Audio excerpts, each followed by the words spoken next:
నమస్తే, welcome to Telugu బావటి. ఇప్పుడు మనతో పాటు ఉన్నారు తెలంగాణ ఉద్యమకారులు గాది ఎన్నే గారు ఉన్నారు. సార్ నమస్తే సార్, ముఖ్యంగా తెలంగాణ కాంగ్రెస్లో చూసుకుంటే ముగ్గురికి ఎమ్మెల్సీ పదవులు వచ్చిన పరిస్థితి. కానీ ఇక్కడ ఒక చర్చ ఏంటంటే విజయశాంతికి ఏ రకంగా ఎమ్మెల్సీ వచ్చింది, ఆమె ఢిల్లీ వెళ్ళింది, ఇలా ఎమ్మెల్సీ పదవి తెచ్చుకుంది, ఆమె వెనకాల ఏఐసిసి పెద్దలు ఉన్నారా లేకపోతే ఉద్యమకారులు ఉన్నారా అనేది చర్చ. ప్రధానంగా ఇక్కడ వినిపిస్తున్న పరిస్థితి ఏంటంటే విజయశాంతి వెనకాల చక్రం తిప్పింది గాదే ఎన్నే అన్నట్టు కూడా వార్తలు వస్తున్నాయి. నిజమే అంటారా? అంటే వాస్తవంగా చెప్పాలంటే విజయశాంతి గారితో అంటే నా ప్రయాణం, నేను తెలంగాణ ఉద్యమ క్రమంలో వారితో కలిసింది 2005లోనే కలిసిన.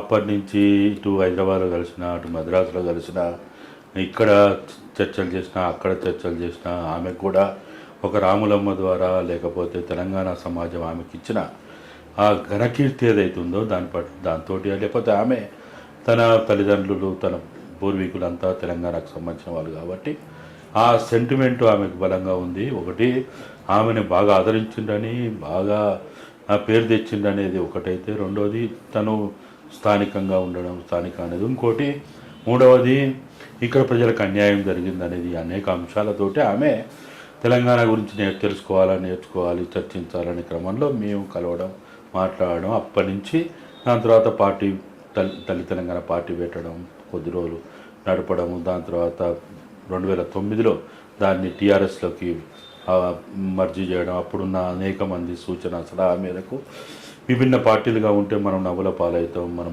బలహీనపడినట్టు అవుతుంది, మనం కొంత ఉద్యమానికి నష్టం చేసినట్టు అవుతుందని అనడం వల్ల మేము కూడా సరే ప్రజలు అంటే మనం ఉన్నటువంటి అనేక మంది ఇట్లా కోరుకుంటున్నాను అన్నప్పుడు ఆమె దీన్ని రద్దు చేసి దాంట్లో చేరడం, మెదక్ నుంచి ఎంపీ కావడం, ఇదంతా జరిగిన తర్వాత కాంగ్రెస్లో పోవడం, చాలా కాలం కాంగ్రెస్లో ఉండడం, దాని తర్వాత మళ్ళా బీజేపీలో పోవడం.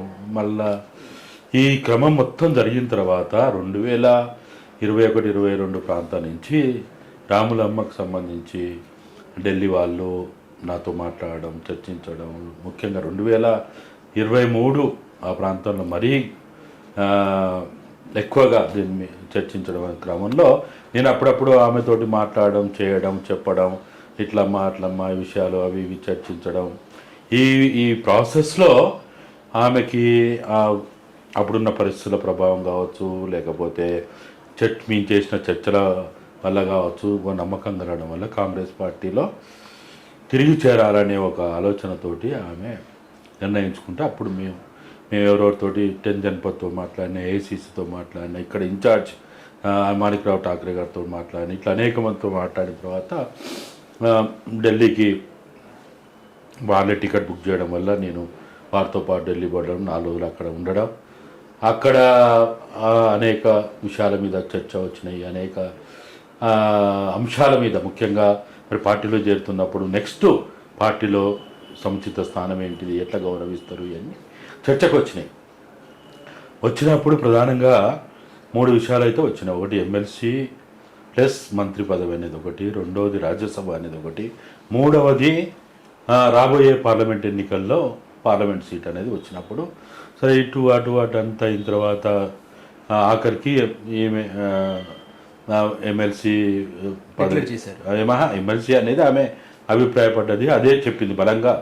అది అప్పుడు ఉన్న మాధవన్ గారితో ఠాకరే గారితో మాట్లాడినా, లేకపోతే ఖర్గే గారితో మాట్లాడినప్పుడైనా, కేసీ గారితో మాట్లాడినప్పుడైనా ఇవన్నీ జరిగినాయి. ఆమె ఇచ్చిన నోటు కూడా, ఆమె జాతీయ కాంగ్రెస్ పార్టీకి సోనియా గాంధీకి నోటు ఇచ్చింది, రాహుల్ గాంధీకి, ప్రియాంక గాంధీకి ఇచ్చిందంట కూడా ఈ అంశాలన్నీ ప్రతిపాదించబడ్డది. అట్లా సరే మొత్తానికైతే ఆ చర్చల పరంపర కొనసాగింపు తర్వాత అప్పుడు రాహుల్ గాంధీ, ప్రియాంక గాంధీ వాళ్ళ ఎన్నికల బిజీ షెడ్యూల్ అప్పటికే స్టార్ట్ అయిపోయినాయి కదా, ఎన్నికలు, వాళ్ళు క్యాంపెయిన్లో ఉన్నారు. అప్పుడు ఖర్గే గారు హైదరాబాద్ వచ్చిన సందర్భంగా వీరిని ఆహ్వానించడం, వారు వెళ్ళడం, అక్కడ సభ్యత్వం తీసుకోవడము, అక్కడ మళ్ళీ కూడా కొంత చర్చ జరగడం, కేసీ గారి సమక్షంలో ఇంకా ఇతరుల సమక్షంలోనే, రేవంత్ రెడ్డి గారు అందరు ఉన్నారు, అందరి సమక్షంలో జరిగింది. ఆ రోజు కూడా సభ్యత్వం తీసుకున్న తర్వాత రేవంత్ రెడ్డి గారు తన వాహనంలోనే గాంధీ భవన్ తీసుకుపోవడం, ఇవన్నీ జరిగినాయి. చాలా గౌరవంగానే మొత్తానికి జరిగినాయి. తర్వాత ఆమెని స్టార్ క్యాంపెయిన్గా వాడుకున్నారు. ప్రోగ్రామ్స్లో మీటింగ్స్లో పాల్గొని అంతా అయిపోయిన తర్వాత ప్రభుత్వ కూర్పప్పుడు కూడా చర్చ వచ్చింది.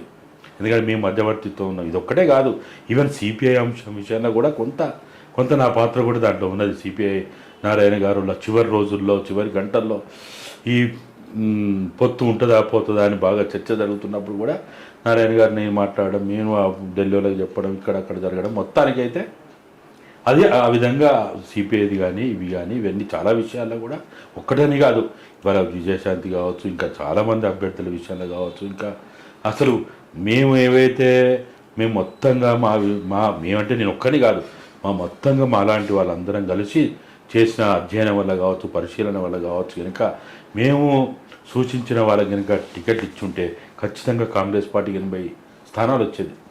ఇక వాళ్ళకు ఉండే వాళ్ళ ఈక్వేషన్స్ వాటితోటి వాళ్ళు ఏదో పోయిన మొత్తానికి ప్రభుత్వం వచ్చిన తర్వాత జరిగిన పరిణామాలన్నీ మనం అప్పుడు ఆమె పెద్దగా యాక్టివ్గా లేదు. దాని తర్వాత వచ్చిన పార్లమెంట్ ఎన్నికల్లో కూడా ఆమెని ఇన్వాల్వ్ చేయలేదు. సరిగా దాని తర్వాత అప్పుడప్పుడు ఇదంతా చర్చ జరుగుతున్నది. నా స్థాయిలో నా వరకు నేను వీలైనప్పుడల్లా మాధవన్ గారు బతుకున్నప్పుడు వారితో చెప్పడం కానీ, గుర్తు చేయడం కానీ, తర్వాత నాకున్న ఇతర అవకాశాల ద్వారా నేను అప్పుడప్పుడు అయితే చెప్తున్నా. సరే ఇవన్నీ ఇప్పుడు నాలాంటి వాడు పార్టీలో బయట ఉన్నోడు మేము చేయలేదు పెద్దగా ఉండదు, కానీ పార్టీలోనే ఆమెకి ఏదైతే పార్టీ జాయిన్ అవుతున్నప్పుడు జరిగిన మొత్తం చర్చోపచర్చలు, కలిసిన వ్యక్తులతో కానీ అవన్నిటి వాళ్ళు కూడా రివ్యూ చేసుకుంటారు కదా. అన్నిటికంటే ముఖ్యంగా ఏంటంటే ఆమెను పార్టీలోకి రమ్మనడం, పార్టీలో గౌరవంగా ఆహ్వానించడం వెనుక ఓన్లీ ఎన్నికలే కాదు, ఓన్లీ తెలంగాణ కాదు, నాకు చెప్పినప్పుడు 22-23లో చెప్పినప్పుడు ఆమెకి సంబంధించి దక్షిణ భారతదేశంలో ఆమెకి చాలా సంబంధాలు ఉన్నాయి, ఆమెకి గుర్తుపట్టే వాళ్ళు ఉన్నారు, ఆమె వాయిస్కి మాస్ కొంత ఆకర్షితులయ్యే వాళ్ళు ఉన్నారు. కాబట్టి అదే కాకుండా ఆమెకి భాషలు కూడా అటు తమిళం అనర్గళంగా మాట్లాడగలుగుతుంది, ఇక్కడ తెలుగు మాట్లాడగలుగుతుంది, అటు కొంత కన్నడం కూడా కొంత ఉన్నది. వీటన్నిటిని దృష్టిలో పెట్టుకొని దక్షిణ భారతదేశంలో కాంగ్రెస్ పార్టీని బలోపేతం చేయడానికి ఆమె ఒక సరి అయిన నాయకురాలనే అభిప్రాయం పార్టీ రాహుల్ గాంధీ, ప్రియాంక గాంధీ వాళ్ళకు ఉన్నట్టు నాకు తెలుసు. సరే వాళ్ళు మరి ఏ దృష్టితోటో కానీ ఇన్ని రోజుల నుంచి వాళ్ళు సైలెంట్గానే ఉన్నాయి. విజయశాంతి గారు కూడా, రాములమ్మ కూడా చాలా సైలెంట్గానే, సరే తొందరపడొద్దని మేము అలాంటి వాళ్ళని కూడా చెప్పినాం, అవకాశాలు ఎప్పుడు వస్తాయో ఎట్లా వస్తాయో చెప్పలేమనే దాంతో అట్లా మొత్తానికి మొన్న రాహుల్ గాంధీ ప్రత్యేక శ్రద్ధ పెట్టడం, లేకపోతే ఖర్గే గారు ప్రత్యేక శ్రద్ధ పెట్టడం, జాతీయ నాయకత్వం అంతా శ్రద్ధ పెట్టడం, రాష్ట్ర నాయకత్వం కూడా సహకరించడం వల్ల మొత్తానికైతే ఆనాటి ఒప్పందంలో భాగమైన సిపిఐకి ఒకటి ఇవ్వడం జరిగింది, మిగతా 3 కూడా పార్టీని నమ్ముకున్న వాళ్ళకి ఇచ్చింది అనేది మనకు కనపడుతున్నది. ఇది ఒక పరిణామం. ఒక ఎస్సీకి, ఒక ఎస్టీకి, ఒక బీసీకి ఇవ్వడం, దాంట్లో మహిళకి ఇవ్వడం అనేది ఒక మంచి పరిణామమే. బయట కూడా నాకు తెలిసి ఒక సానుకూల వాతావరణం, మంచి రెస్పాన్స్ వచ్చింది అనేది నేను చాలామందితో మాట్లాడుతూ ఉంటే చెప్తున్నారు. ఓకే.